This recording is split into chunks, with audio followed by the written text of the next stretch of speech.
Hello ನಮಸ್ಕಾರ. ನಾನು ನಿಮ್ಮ ಸ್ಪರ್ಶಗೌಡ. ನಾನು ಇಂದಿನ ಎಪಿಸೋಡಲ್ಲಿ ಹೇಳ್ದಾಗೆ ಸ್ಪಂದನ ಈ ಮದುವೆಗೆ ಒಪ್ಕೋತಾಳೋ ಇಲ್ವೋ ಅನ್ನೋ ಕ್ಯೂರಿಯಾಸಿಟಿಲಿ ಇದ್ದೀರಾ ಅನ್ಕೋತೀನಿ. ಈಗ ಅದೇ ಕ್ಯೂರಿಯಾಸಿಟಿಲಿ ನಾನು ಹೇಳ್ತಾ ಇದ್ದೀನಿ. ನನಗೂ ಗೊತ್ತಿಲ್ಲ ಅವಳು ಒಪ್ಕೋತಾಳೋ ಇಲ್ವಾ ಅಂತ. ಈಗ ಹೇಳೋದು ನೋಡಿ ನಾನು ತಿಳ್ಕೊಬೇಕು ಅಂದ್ಕೊಂಡಿದ್ದೀನಿ. ನಾನು ಇವತ್ತು ಹೇಳ್ತಿರೋದು ಒಂಗಿರಣ ಭಾಗ 11. ನೋಡಿದ್ರಾ, ನಾವೆಲ್ಲ ಮಾತನಾಡುತ್ತಿದ್ದರೆ ನಮ್ಮ ಮಾತಿಗೆ ಬೆಲೆ ಕೊಡದೆ ಹೇಗೆ ಮಾತನಾಡಿ ಹೋದ್ಲು ಎಂದು. ನೋಡಿ, ನನಗೂ ಇವಳಿಗೆ ಹೇಳಿ ಸಾಕಾಗಿದೆ. ಇರುವ ಒಬ್ಬ ಮಗಳ ಜೀವನ ಚೆನ್ನಾಗಿರಲಿ ಎಂದು ಎಷ್ಟು ಆಸೆಪಟ್ಟರೂ ಇವಳಿಗೆ ಮಾತ್ರ ಅವಳ ಕೆಟ್ಟ ಹಠನೇ ಹೆಚ್ಚು. ಅವಳ ಹಠದಿಂದ ನಾವು ದಿನ ಸಾಯ್ತಿದ್ದೀವಿ. ಭಗವಂತ, ಹೀಗೆ ದಿನ ಸಾಯುವುದನ್ನು ಬಿಟ್ಟು ಒಂದೇ ಸಾರಿ ನಮ್ಮನ್ನು ಕರ್ಕೊಂಡ್ಬಿಡು. ನಮಗೂ ಈ ಜೀವನ ಸಾಕಾಗಿದೆ ಎಂದು ಒಂದೇ ಸಮರೋಧಿಸುತ್ತಿದ್ದರು ರೂಪಾ ಅವರು. ರೂಪಾ, ಏನಂತ ಮಾತಾಡ್ತಿದ್ದೀಯಾ? ನಿನಗೆ ಪ್ರಜ್ಞೆ ಇದೆಯಾ? ಅಪರೂಪಕ್ಕೆ ಮನೆಗೆ ಬಂದಿರುವವರ ಮುಂದೆ ಖುಷಿಯಾಗಿರುವುದನ್ನು ಬಿಟ್ಟು ಹೀಗೆಲ್ಲ ಮಾತನಾಡುತ್ತಿದ್ದೀಯಲ್ಲ. ಅವರು ಏನೆಂದುಕೊಳ್ಳಲ್ಲ ಎಂದರು ಶಿವರಾಮ್. ಬಿಡಿ ರಾಯರೇ, ನಾನೇನು ತಿಳಿದುಕೊಳ್ಳುವುದಿಲ್ಲ. ಎತ್ತ ತಾಯಿಯ ಸಂಕಟವನ್ನು ನಾನು ಅರಿತಿದ್ದೀನಿ. ಅವರ ನೋವು ಈ ರೀತಿ ಮಾತನಾಡಿಸುತ್ತಿದೆ. ಎತ್ತೊಡಲ ಸಂಕಟವನ್ನು ಈ ರೀತಿ ಹೊರ ಹಾಕುತ್ತಿದ್ದಾರೆ ಅಷ್ಟೇ. ನೀವು ಅನುಮತಿ ಕೊಟ್ಟರೆ ನಿಮ್ಮ ಮಗಳ ಬಳಿ ಇನ್ನೊಂದು ಬಾರಿ ಮಾತನಾಡುತ್ತೇನೆ. ಅವಳು ಒಪ್ಪಲಿಲ್ಲ ಎಂದರೆ ನಾನು ಇನ್ಯಾವತ್ತೂ ಈ ವಿಷಯದ ಬಗ್ಗೆ ಮಾತನಾಡುವುದಿಲ್ಲ ಎಂದು ನಿಂತರು ಸುಗುಣ. ಅದಕ್ಕೇನಂತೆ ತಾಯಿ, ಮಾತನಾಡಿ. ನಿಮ್ಮ ಮಾತಿಗೆ ನನ್ನ ಮಗಳು ಒಪ್ಪಿದರೆ ನನಗೂ ಕೂಡ ಖುಷಿಯ ವಿಷಯ. ನಮ್ಮದೇನು ಅಭ್ಯಂತರ ಇಲ್ಲ. ಧಾರಾಳವಾಗಿ ಮಾತನಾಡಿ ಎಂದರು ಶಿವರಾಮ್. ಕಿಟಕಿಯ ಸರಳುಗಳನ್ನು ಹಿಡಿದು ಯೋಚನಾ ಲಹರಿಯಲ್ಲಿದ್ದವಳನ್ನು ಸ್ಪಂದನಾ ಎಂಬ ಕೂಗು ಎಚ್ಚರಿಸಿತು. ಮಾತು ಕೇಳಿದವಳು ನಿಂತಿದ್ದ ಕಡೆಗೆ ಒಡನೆಯೇ ಕಣ್ಣೀರು ಒರೆಸಿಕೊಂಡು ನಂತರ ತಿರುಗಿ ನಿಂತು, ಬನ್ನಿ ಅಮ್ಮ ಎಂದಳು. ನಿನ್ನ ರೂಮ್ ತುಂಬ ನೀಟಾಗಿದೆ. ರೂಮನ್ನೆಲ್ಲ ಒಂದು ಸುತ್ತು ಅವಲೋಕಿಸಿ ಹೇಳಿದರು. ಅವಳದು ಮುಗುಳು ನಗೆಯಷ್ಟೇ. ಒಂದು 5 ನಿಮಿಷ ನಿನ್ನ ಜೊತೆ ಮಾತನಾಡಬಹುದಾ ಎಂದರು. ಅಯ್ಯೋ ಅಮ್ಮ, ಅದಕ್ಕೇನಂತೆ, ಮಾತನಾಡಿ. ಆದರೆ ಮದುವೆ ವಿಚಾರ ಬಿಟ್ಟು ಬೇರೆ ವಿಷಯ ಇದ್ದರೆ ಮಾತನಾಡಿ ಎಂದಳು. ನೀನು ಹೀಗೆ ಹೇಳ್ತೀಯಾ ಎಂದು ನನಗೆ ಚೆನ್ನಾಗಿ ಗೊತ್ತು. ಆದರೂ ನನ್ನ ಮಾತನ್ನು ನೀನು ಕೇಳಲೇಬೇಕು. ನನ್ನ ಮಗನಿಗೆ ಮದುವೆ ಮಾಡ್ತೀನಿ ಎಂದರೆ ತುಂಬ ಜನ ಹುಡುಗಿಯರು ಸಿಗ್ತಾರೆ. ಆದರೆ ಅವನಿಗೆ ಹೆಂಡತಿ ಆಗುತ್ತಾರೆ ಹೊರತು ನನ್ನ ಮೊಮ್ಮಗಳಿಗೆ ತಾಯಿಯಾಗುವುದಿಲ್ಲ. ನಮಗೆ ಬೇಕಿರುವುದು ನನ್ನ ಮಗನ ಹೆಂಡತಿಯ ಸ್ಥಾನದ ಜೊತೆಗೆ ನನ್ನ ಮೊಮ್ಮಗಳ ತಾಯಿಯ ಸ್ಥಾನ ತುಂಬುವವರು ಬೇಕು. ನನ್ನ ಮಗ ಮತ್ತು ಅವನ ಬಳಿ ಇರುವ ಹಣವನ್ನು ನೋಡಿ ಮದುವೆ ಆಗುವವರೇ ಹೆಚ್ಚು ಇಲ್ಲಿ. ನಮಗೆ ಬೇಕಾಗಿರುವುದು ನಮ್ಮ ಮನೆ ಬೆಳಗುವ ಮಹಾಲಕ್ಷ್ಮಿ. ಇದೇ ವಿಷಯವನ್ನು ಮನಸ್ಸಿಗೆ ಹಚ್ಚಿಕೊಂಡು ಮದುವೆ ಬೇಡ ಎಂದು ಕುಳಿತಿದ್ದ. ಇವಾಗ ಅವನನ್ನು ಕಷ್ಟಪಟ್ಟು ಒಪ್ಪಿಸಿದ್ದೀನಿ. ನೀನು ಅವತ್ತು ದೇವಸ್ಥಾನದಲ್ಲಿ ನನ್ನ ಮೊಮ್ಮಗಳ ಬಗ್ಗೆ ಕಾಳಜಿ ಮಾಡುವಾಗಲೇ ತಿಳಿಯಿತು ನಿನ್ನದು ತಾಯಿ ಹೃದಯ ಎಂದು. ಎಲ್ಲರಿಗೂ ಇಂತಹ ಒಳ್ಳೆಯ ಮನಸ್ಸು ಇರುವುದಿಲ್ಲ. ಅಂತಹ ಒಂದು ಸುಂದರವಾದ ಮನಸ್ಸು ನಿನಗಿದೆ. ನನ್ನ ಮೊಮ್ಮಗಳಿಗೆ ಒಳ್ಳೆ ತಾಯಿಯಾಗ್ತೀಯ ಎನ್ನುವ ನಂಬಿಕೆ ನನಗಿದೆ. ನಾನು ನಿನಗೆ ಮಾತು ಕೊಡ್ತೀನಿ, ನಿನ್ನ ಇಂದಿನ ಜೀವನ ನನಗೆ ಬೇಕಿಲ್ಲ.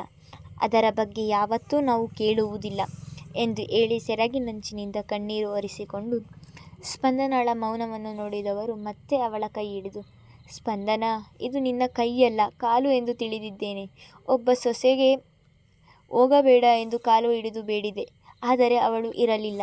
ನಿನಗೆ ಕತ್ತಲಾಗಿರುವ ನನ್ನ ಮನೆಗೆ ಬೆಳಕಾಗು ತಾಯಿ. ಇಲ್ಲದ ತಬ್ಬಲಿ ಮಗುವಿಗೆ ತಾಯಿಯಾಗಿ ಬಂದು ಬಿಡು ಕಂದ. ನಾನು ಇನ್ನೇನೂ ಕೇಳುವುದಿಲ್ಲ ಎಂದು ದುಃಖದಿಂದ ಹೇಳುತ್ತಿದ್ದರು ಸುಗುಣ. ಅಮ್ಮ, ಬಿಡಿ ಕೈ. ನೀವು ದೊಡ್ಡವರು, ಹಾಗೆಲ್ಲ ಮಾತನಾಡಬಾರದು. ಕೈ ಬಿಡಿಸಿಕೊಂಡವಳು ಮತ್ತೆ ಸುಗುಣ ಅವರ ಕೈ ಇವಳೇ ಹಿಡಿದು, ಆಯಿತು ಅಮ್ಮ, ಆರಾಧ್ಯಗೋಸ್ಕರ ಈ ಮದುವೆ ಆಗ್ತೀನಿ. ಇದರಲ್ಲಿ ನನ್ನದು ಸ್ವಾರ್ಥ ಇದೆ. ನನ್ನ ಮಗನಿಗೋಸ್ಕರ ಮದುವೆ ಖಂಡಿತ ಆಗ್ತೀನಿ ಎಂದು ಅಲ್ಲೇ ಕುಸಿದು ಕುಳಿತು ಅಳಲು ಶುರು ಮಾಡಿದಳು. ಈ ದೃಶ್ಯವನ್ನು ಬಾಗಿಲಿನಲ್ಲಿ ನಿಂತು ನೋಡುತ್ತಿದ್ದ ಶಿವರಾಮ್ ದಂಪತಿಗಳಿಗೆ ಸಂತೋಷಕ್ಕೆ ಮಾತೇ ಹೊರಡದಂತಾಯಿತು. ರೂಪಾ ಅವರಂತೂ ಓಡಿ ಬಂದು ಸುಗುಣ ಅವರನ್ನು ತಬ್ಬಿ ಅಳಲು ಶುರು ಮಾಡಿದರು. ಥ್ಯಾಂಕ್ ಯು ಮಗಳೇ, ನೀನು ಮದುವೆಗೆ ಒಪ್ಪಿಗೆ ಕೊಟ್ಟಿದ್ದು ನನಗೆ ತುಂಬ ಖುಷಿಯಾಗಿದೆ. ಥ್ಯಾಂಕ್ ಯು ಸೋ ಮಚ್ ಎಂದು ಮಗಳ ತಲೆ ನೀವುತ್ತಾ ಹೇಳಿದರು. ಮೂವರು ಆಕಾಶ ಕೈಗೆ ಸಿಕ್ಕಷ್ಟೇ ಖುಷಿಯಾಗಿದ್ದರು. ಸ್ಪಂದನ ಮನಸ್ಸಿನಲ್ಲಿ ಒಯ್ದಾಟ ಶುರುವಾಯಿತು. ಮದುವೆಗೆ ಏನೋ ಒಪ್ಪಿಗೆ ಕೊಟ್ಟಿದ್ದೀನಿ. ಆದರೆ ಅವರು ನನ್ನ ಮಗನನ್ನು ತಿರಸ್ಕರಿಸಿದರೆ ಏನು ಮಾಡಲಿ? ಆಗ ನಾನು ಬದುಕಿದ್ದು ವ್ಯರ್ಥ ಎನಿಸುತ್ತದೆ ಎಂದು ಯೋಚನೆಗೆ ಒಡಲಿನಲ್ಲಿ ಸಂಕಟ ಶುರುವಾಯಿತು. ಎಲ್ಲರೂ ಕುಳಿತಿದ್ದಲ್ಲಿಗೆ ಬಂದು ಸಕ್ಕರೆಯನ್ನು ಶಿವರಾಮ್ ಮತ್ತು ಸುಗುಣ ಅವರ ಬಾಯಿಗೆ ಹಾಕಿದರು. ರೂಪ, ನೀನು ಹೀಗೆ ನನ್ನ ಬಾಯಿಗೆ ಸಕ್ಕರೆ ತುಂಬಿದರೆ ಶುಗರ್ ಜಾಸ್ತಿಯಾಗುತ್ತೆ ಅಷ್ಟೇ ಎಂದು ನಕ್ಕರು ಶಿವರಾಮ್. ಇವತ್ತೊಂದು ದಿನ ಅಷ್ಟೇ, ಇಂತಹ ಖುಷಿಯ ವಿಷಯದಲ್ಲಿ ಶುಗರ್ ಲೆವೆಲ್ ಜಾಸ್ತಿಯಾದರೂ ಪರವಾಗಿಲ್ಲ, ತಿನ್ನಿ ಎಂದು ನಕ್ಕರು. ರೂಪ, ನನಗೆ ಸ್ಪಂದನ ಫೋನ್ ನಂಬರ್ ಮತ್ತು ಅವಳದು ಒಂದು ಫೋಟೋ ಬೇಕು, ಕೊಡ್ತೀರಾ ಎಂದರು.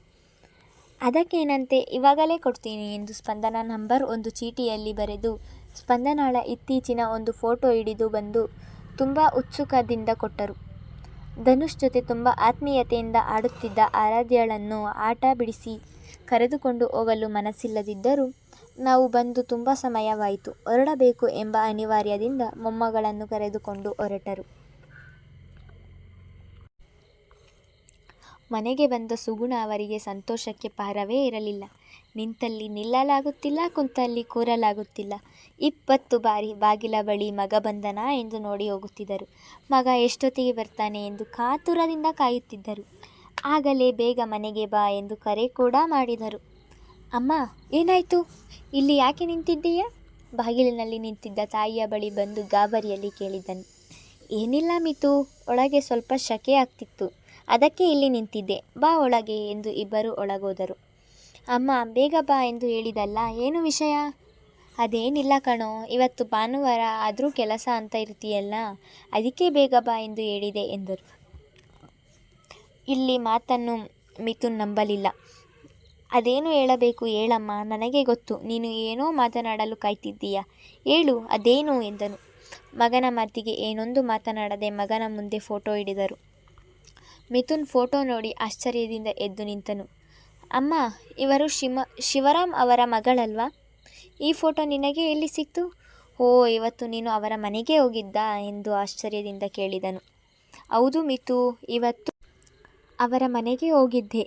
ಎಲ್ಲರೂ ಎಷ್ಟು ಒಳ್ಳೆಯವರು ಗೊತ್ತಾ, ಎಷ್ಟು ಸುಂದರವಾಗಿ ಮಾತನಾಡಿಸಿದ್ರು. ನಿನ್ನ ಮದುವೆ ವಿಷಯ ಅವರ ಬಳಿ ಮಾತನಾಡಿದೆ. ಅವರಪ್ಪ ಅಮ್ಮ ವಿಷಯ ಕೇಳಿ ತುಂಬ ಸಂತೋಷಪಟ್ಟರು.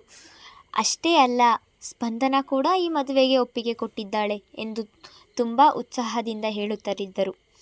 ಅಮ್ಮ, ನೀನು ಅಲ್ಲಿಗೆ ಹೋಗುವ ಮೊದಲು ನನ್ನನ್ನು ಒಂದು ಮಾತು ಕೇಳಬೇಕು ಎಂದು ಅನಿಸಲಿಲ್ವಾ? ಅವರ ಮನೆಗೆ ಹೋಗಿ ತಪ್ಪು ಮಾಡಿದೆ ಅಮ್ಮ, ನೀನೇ ಅವರಿಗೆ ಬಲವಂತ ಮಾಡಿರ್ತೀಯ, ಅದಕ್ಕೆ ಅವರು ಮದುವೆಗೆ ಒಪ್ಪಿರ್ತಾರೆ. ಅಮ್ಮ, ನಾನು ಮದುವೆ ಆಗ್ತೀನಿ ಅಂತ ಹೇಳಿದೆ, ಆದರೆ ಇವಾಗಲೇ ಮದುವೆ ಆಗ್ತೀನಿ ಅಂತ ಹೇಳಿದ್ನಾ ಎಂದನು ಕೋಪದಲ್ಲಿ. ಮತ್ತೆ ಇನ್ಯಾವಾಗ ಆಗ್ತೀನಿ? ಮುದುಕ ಆದಮೇಲೆ ಆಗ್ತೀಯಾ? ನೋಡು ಮಿತು, ಹುಡುಗಿ ಒಳ್ಳೆಯವಳು, ನಮ್ಮ ಆರಾಧ್ಯಗೆ ಒಳ್ಳೆಯ ತಾಯಿ ಆಗ್ತಾಳೆ.